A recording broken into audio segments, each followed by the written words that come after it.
Hey, Cruncher, come here.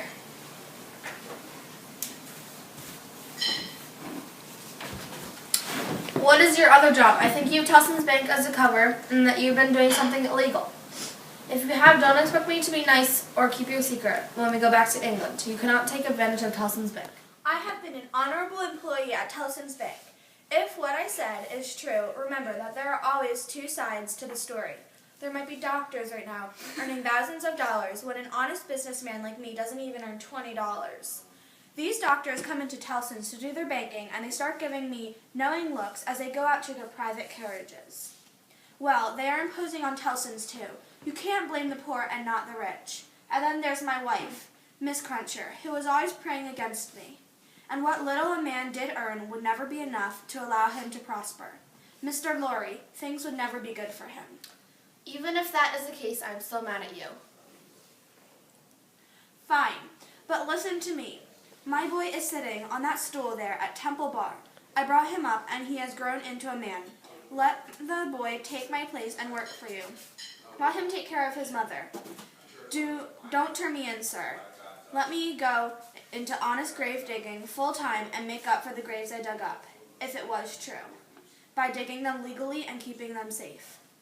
That, Mr. Lorry, is what I respectfully offer you, sir.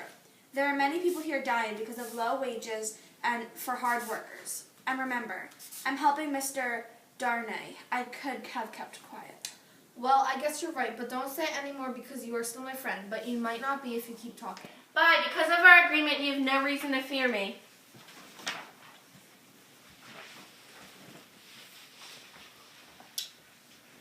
What agreement did you make? Oh, it's no big deal. I just made sure that if things go bad for Darnay, I would be able to visit him in prison once. I would have liked to do more, but that would have threatened Barsad, and I have no authority in my current position. Visiting him won't save him. I never said it would. You're a true friend. I'm sorry that what I said has caused you to become upset. Back to Charles. Please don't tell Lucy of this agreement because she will not be able to see Charles. She might think that he is trying to kill himself or something. Anything she says will make her upset. As I told you when I arrived here, it is better that I don't see her. Are you going to visit her? She's probably upset. I'm going there now. Good. I assume your work here is done? Yes, it is. I should be leaving soon with my passport, which easily allows me to leave. I hope to leave the Manets in a safe state and then head out. Are you leaving now? Yes, I'm going to Lucy's. Will you be at court tomorrow? Okay, I will walk you to her gate. Yes, I will go as a spectator. Barsad will find a spot for me.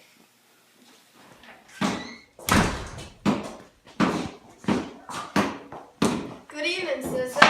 Good evening. How's the Republic going? You mean the guillotine? Not bad at all. 63 people were killed today. But we won't make it to 100 soon. The executioner, Samson, says that sometimes his men get really tired. That Samson's a funny guy. Do you ever go to watch this happen? You mean to see someone get a shave? I go every day. Have you seen the barber? He does extraordinary work. Have you ever seen him? Never. Well, you should. He killed 63 people last time. This took to have him smoke 2 pipes. 2! You go see the barber and make sure you take a pipe with you. Good night, citizen. Good night.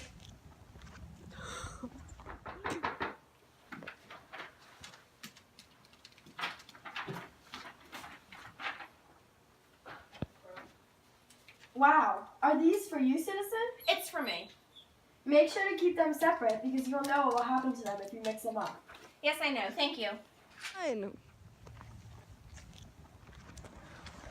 I am the resurrection and the life, says the Lord. Whoever believes in me, even though he is dead, shall live. And whoever lives and believes in me shall never... Evermond, also known as Darnay. He was released yesterday. He was reaccused and taken into custody again yesterday. The formal accusation was delivered to him last night. He's suspected and denounced as an enemy of the Republic. He is an aristocrat. He comes from a family of tyrants who have been banned for using their power to oppress the peasants. Charles Evermond, also known as Darnay, has been banned by the law and should definitely be sentenced to death. Who sentenced him? By three people. Ernest Defarge, a wine seller from St. Antolin, Thoris Defarge, his wife Alexandra Minette.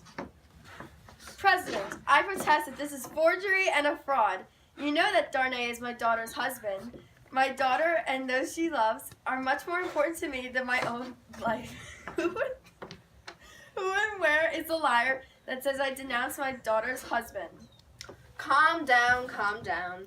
Citizen Minette, to speak out of turn against the authority of the tribunal is breaking the law. Regarding what is more important to you than your life, nothing can be as important to a good citizen as a republic. If the republic demand that you give up even your own child, you would have to sacrifice her. Listen to what will follow. In the meantime, be quiet.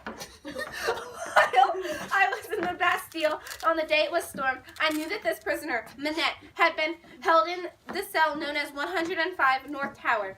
He told me so himself. He only knew himself as the name 105 North Tower when he was in my care and still making shoes. While I was firing my cannon that day, I decided that when the fortress fell, I would go examine the cell. The Bastille fell, and I went up to the cell with another citizen who was in the jury, directed by a jailer. I examined it very closely. There was a hole in the chimney where a stone had been pulled out and replaced. In it, I found a paper with writing on it. This is the piece of paper. I have made it my business to examine other examples of Dr. Minette's writing. This is his handwriting. I will give the paper written by Minette to the president. Let it be read.